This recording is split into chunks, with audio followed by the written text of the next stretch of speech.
Ciao confratelli e amici do meu canal do YouTube Mauro Vendruscolo Alves. Questo è il quinto capitolo da série onde eu estarei falando da saga de immigrati italiani della Italia al Brasile. E como você sabe, eu sempre estarei oferecendo estes conteúdos à família da minha mãe, Roni Maria Vendruscolo. Hoje eu vou expor o movimento de formação da Quarta Colônia, que teve início no ano de 1877, com os imigrantes poloneses que não conseguiram se adaptar nas terras de Silveira Martins, sendo que muitos se mudaram para outro lugar do Brasil e outros simplesmente retornaram para a Europa. Vimos que no ano de 1878, 70 famiglie di immigrati italiani provenienti dal norte da Vicenza, dopo essersi registrati a Porto Alegre e risalire il Rio Jacuí e raggiungere a Val de Buia. Soube-se que entre estes imigrantes estavam 40 pessoas da família Dotto, quando eles tomaram posse das suas terras na localidade que levaria o nome de Vale Vêneto. Escreveram em uma grande pedra, em dialeto vêneto, a seguinte frase: Queste terre sono dei Dotti. Estas terras são dos Dotto. Esta pedra hoje é um monumento perene guardado em um museu para as gerações posteriores da família Dotto. Como nós já vimos no capítulo 4, durante a viagem de 15 dias entre Rio Pardo e o acampamento de Valdebuia, um fato aconteceu de estarrecer as pessoas. É difícil imaginar o estado de espírito daqueles primeiros imigrantes saídos da Itália à procura de novas terras para sobreviver em meio às florestas, sem estradas definidas, sob os aguaceiros infindáveis e distâncias assim nunca vistas. Qual a consternação com que foram tomados quando se encontraram com um grupo de imigrantes poloneses em retirada, voltando para a sua pátria distante. Uma epidemia, a peste, diziam eles, a peste, diziam eles. A peste ceifou a vida de grande número dos membros das famílias dos polacos, deixando os sobreviventes em situação assim de desespero. E estes polacos reivindicavam das autoridades brasileiras a obtenção de recursos para retornarem à sua terra natal ou para outro local com menos dificuldades para se estabelecerem aqui mesmo no Brasil. E agora estavam ali frente a frente com os imigrantes italianos que se dirigiam justamente para o mesmo local que por eles estava sendo abandonado, onde tinham deixado os seus mortos. Você seguiria a viagem depois de ver toda essa tragédia? Você seguiria a viagem depois de ver toda essa tragédia na sua frente? Difícil imaginar o que se passava nas cabeças dessas 70 famílias de italianos ao se depararem com esta calamidade, enfrentando todas as agruras da viagem, se dirigindo para um mundo desconhecido. Agora se depararam com a peste. A peste! A peste misteriosa que dizimara as pessoas umas após as outras sem nada poderem fazer. Os poloneses fugindo desse local maldito e eles chegando para ocupar este mesmo local maldito. Chegamos ao pé da serra, no local chamado Val de Buia. Instalaram-se nos barracões de abrigo e ficaram aguardando a medição dos lotes coloniais, onde construíram suas próprias habitações. Muitos deles se instalaram em buracos dentro de árvores enormes com suas famílias, ou mesmo dentro de cavernas de pedras. À medida que iam chegando novas levas de habitantes, por não haverem mais lugar nos barracões, eram obrigados a se abrigarem em barracas feitas de lençóis, assim nos buracos das árvores ou nas cavernas. Toda essa aglomeração de famílias exaustas pela fadiga da viagem, carentes de alimentação adequada, encontravam-se enfraquecidos, eles estavam fracos. Ao contato dos germes da peste deixados pelos poloneses, pelos polacos, cuja falta de asseio se notara nos lugares onde repousaram, os polacos não se mantinham nos locais muito limpos. Isso tudo motivou uma nova pandemia, dizimando agora boa parte das famílias italianas. Só na família dos Bortoluzzi registrou-se naquela ocasião 18 mortos, e entre os Dotto também houveram algumas baixas. Le vittime della peste furono sepolte ali mesmo, ao lado dos mortos dos poloneses, formando o primeiro cemitério que ainda hoje existe lá no local. Triste sina vir de tão longe para morrer ali aos pés da terra prometida, da terra promessa. Mas os sobreviventes não esmoreceram. Vou falar o que eles diziam em italiano: que la vaga ben, que la vaga mal, siamo sul fior della gioventù, noi altri in Italia mai più. Aconteça o que acontecer, estamos na flor da juventude. Nós, outros italianos para a Itália, nunca mais.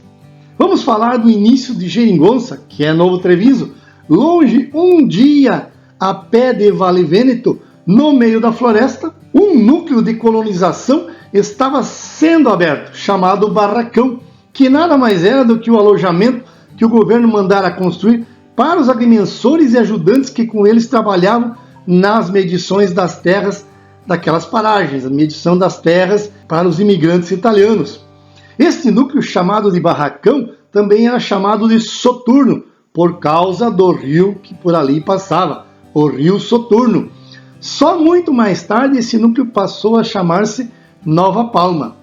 Bem, muito mais no interior de Barracão, ainda mais um dia, a pé ou a cavalo, havia um conjunto de 100 colônias que estavam sendo medidas, formando um subnúcleo. Essa área se estendia por arrevezamento de montes e vales tão intrincados que os agrimensores ou os próprios brasileiros nativos chamavam aquele lugar com o nome de Geringonça, que quer dizer confusão. Para mim é algo mal acabado, feito de improviso, que funciona precariamente. Geringonça, confusão. Altri hanno chiamato questo posto de Busada. Busada é uma buraqueira, né? Devido aos vales e montes que ali eram existentes. Como este lugar chamado Geringonça era somente um subnúcleo colonial, o governo fizera abrir um único caminho para ali chegar. E este também muito estreito, cheio de dificuldades, que mal permitia se passar com um cavalo. Questo percorso é partito dalla sede di Silveira Martins e passando por Vale Veronese, que é Vale Vêneto, atravessava uma imensa floresta, devendo-se também atravessar os dois grandes rios, o Melo e o rio Soturno. E quando estavam em Barracão, Nova Palma, e os de Geringonça deviam ainda continuar subindo e descendo montes até chegar ao seu destino. Com caminhos tão difíceis e distantes, muitos imigrantes perdiam a coragem, preferindo aguardar novas divisões de terra em outros lugares melhores para nelas se fixarem. Bem, é nesse núcleo chamado Geringonça, Busata, Buraqueira, que os vendrúsculos receberam suas terras para se estabelecerem. Foi ali que os vendrúsculos construíram os primeiros ranchos e fizeram as primeiras plantações para a subsistência das suas famílias. Chegada a hora da colheita, olha só, as famílias hospedadas em Vale Vêneto foram transferidas para Geringonça, para Novo Treviso, enfrentando a última parte desta longa viagem. Tudo carregado nas costas da pobre gente, um pouquinho de cada um, com o que pudesse arcar, carregando até Dona Francisca, de preferência chegar antes do anoitecer, pessoal, viu? Lá se pousava agora com a família Alamélio, era Mélio, para no amanhecer seguinte retomar as forças e se deslocar para Novo Treviso, para Geringonça. A gente nova perguntava às crianças: dov'è Geringonça? Dov'è Geringonça? E o chefe respondia: logo ali, coraggio, Vitino, Vitino, coraggio. Daí a pouco era tão difícil andar E a mesma pergunta, e a mesma resposta. Dov'è Geringonça? Dov'è Geringonça? Vicino, vicino, avanti, logo ali, pra frente, povo. Finalmente siete arrivati.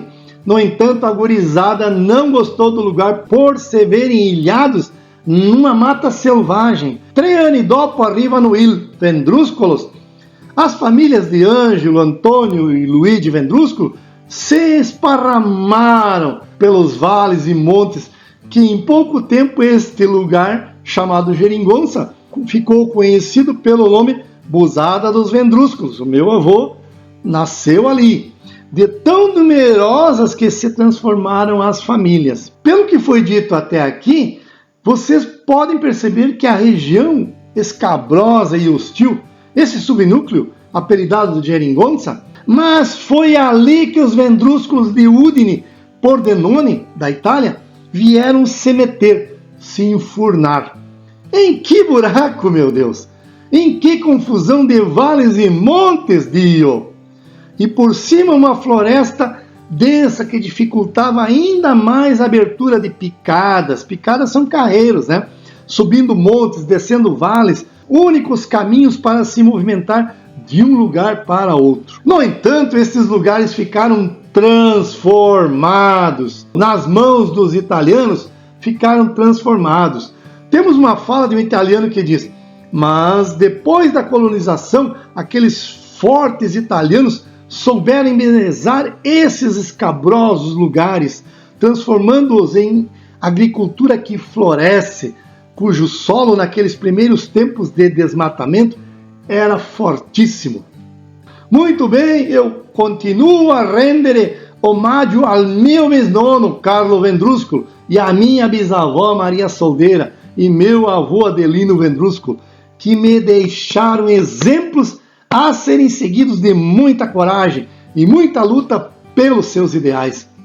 Continue assistindo os meus vídeos dessa saga que estou oferecendo em homenagem a todos os Vendrúsculos que imigraram para o Brasil e que vivem hoje no Brasil.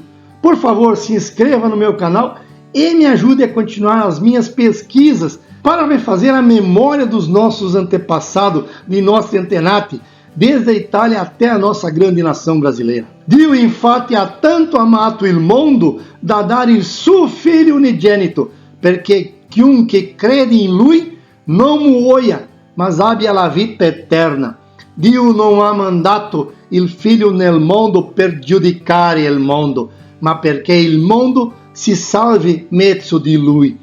Chi crede in lui non è condannato, ma chi non crede è già stato condannato. Giovanni capitolo 3, versicolo 16, 17 e 18. Ciao a tutti!